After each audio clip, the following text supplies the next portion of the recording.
drawing objects from the front slash behind, there are many ways to do this. I'm going to show you like a quick way that I recall remembering from it was a Disney book about, you know what, I'm going to find the title. I got to find the title for you because I never like to mention a book. I think it was called The Illusion of Life.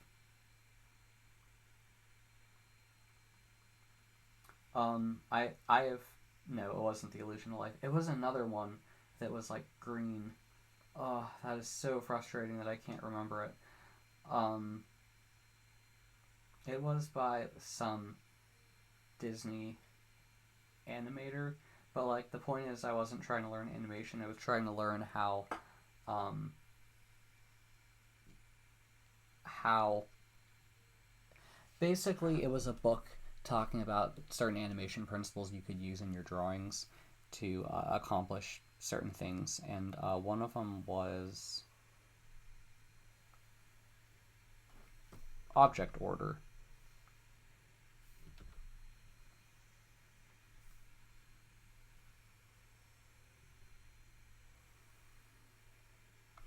So we have a square here, right?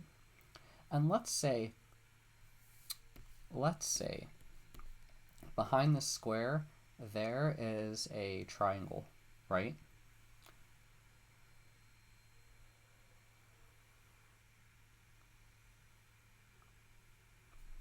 Not the best triangle. Let me try again.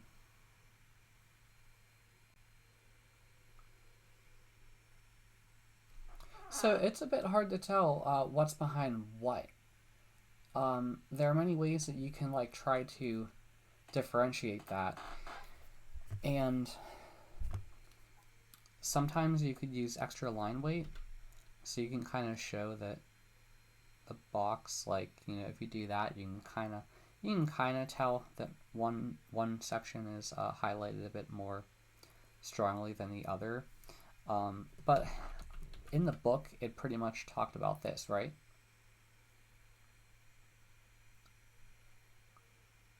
Or it didn't talk about it, used that. So yeah, there's a triangle behind here, behind our box, but you can't see it because it's being obscured by the box based on how it's sitting in 3D space. I guess you can kind of think of it in the sense of like one point perspective. I'm trying to think of the best way to do that. Well, I guess this would be eye level. Yeah, I guess maybe it's best to like just draw a horizon so you can kind of tell. Um, I should have done that on a new layer. Oh well. And let's say behind the triangle we have, let's say there's a circle, right? Well, if you were to draw a circle like that, you know, obviously we're kind of breaking the illusion here. We could agree that it's behind it. Sometimes it may even be good from like your perspective to draw things in anyway, because maybe you can use it as a reference, or if you're using a drawing program of any type, you could separate things on layers. But for our purpose, I'm going to draw like a portion of that circle or sphere. Let's say it's a sphere, right? So we can tell that there's an area that's obscured, you know, the area here. Clearly, it's being obscured by the triangle, and our triangle is being obscured by the box. And like I said, you can even use dash lines to try to indicate that it's like behind the box. And let's say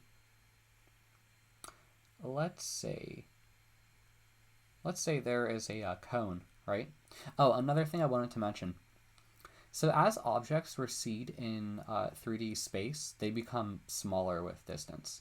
They don't. I mean, if it's closer, you can make it larger. But if you look at the square here, and the triangle here, and the circle here, all these objects are getting smaller.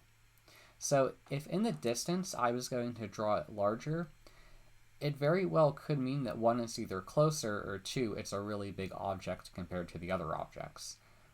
So let me draw a cone, right? or a portion of the cone, I'll say.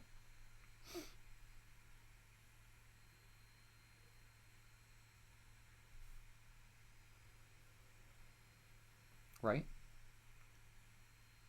It was Walt Stanchfield.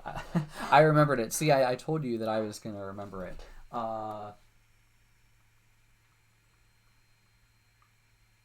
It was Drawn to Life. Drawn to Life. Drawn to Life, Volume 1 by Walt Stanchfield. I can't believe I remembered his name before I remember the name of the book. But you can get it off. Why is it so expensive? And I gave it to a friend. Oh well, he'll get use out of it. Damn, it became expensive. Oh well, it's not too expensive.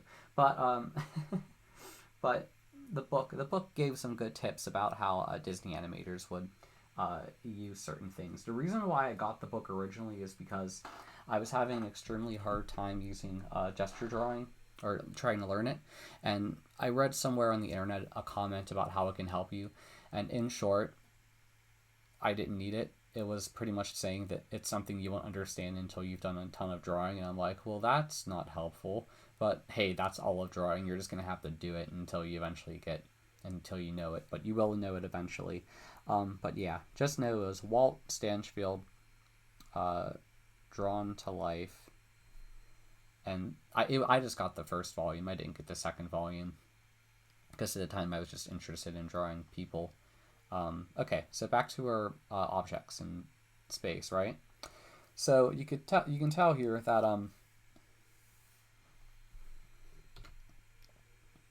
let's say there's a vanishing point here, and you can kind of tell it like the center. All of our objects are receding in space towards the vanishing point. I guess I could have done something like maybe like that maybe. I wasn't even on the point. The vanishing point. You know, I'm giving a bad way to think of it, but just know that everything's kind of heading towards their vanishing point because everything is far in the distance. So if you think of it like that, granted these objects are kind of seen from the front. Let me do another example, and I'll try to draw a cube or box, and I'll try to draw like a pyramid behind it and kind of show you the other example if you're dealing with objects sitting in 3D space. Just know that there are probably other methods that you can use to determine the order of how things sit in 3D space. And just don't think that mine are the one, or I guess you would call it, I don't think you could really call it anything common knowledge. I always try to cite my sources, but I feel like that's too common knowledge that I have to really attribute it to Walt Stanchfield, even though I just remember that one section from the book. But I did.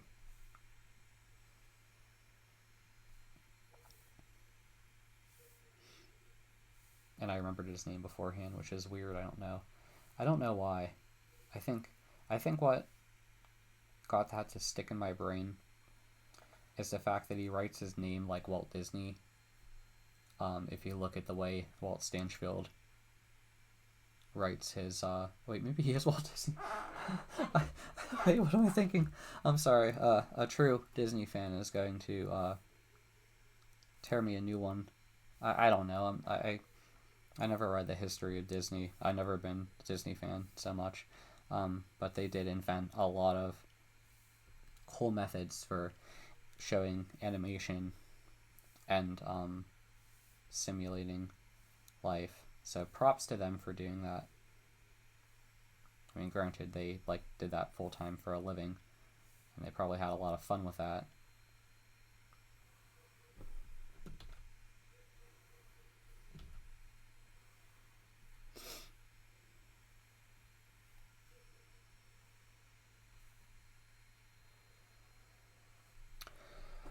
Okay, I'm gonna do that line one more time. Alrighty, we have our box here, And let's say, assuming I didn't draw all of that before. Oops. Of course I drew it on the same layer. Oh well. So we have our box, and let's say, ignore that please. And we want to put a, I'm going to do a cone just because it's a bit simpler. Or, I should draw the 3D box. I should put the other dimension behind it.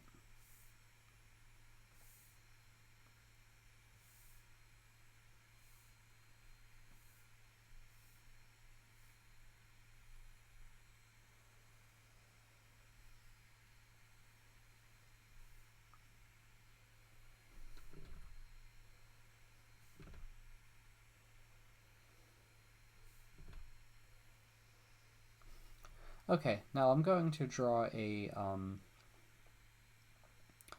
just going to put, for simplicity's sake, and I don't want to waste more of your time, I'm going to put just like a line to orient myself, and here I'm going to draw a portion of it. I'll draw the whole thing and then take away from it using dotted lines. So granted, here we're kind of dealing with perspective more, and let's say that the cone kind of like extends a bit above the box. I didn't do that here, but let's just say for our purposes it does, right?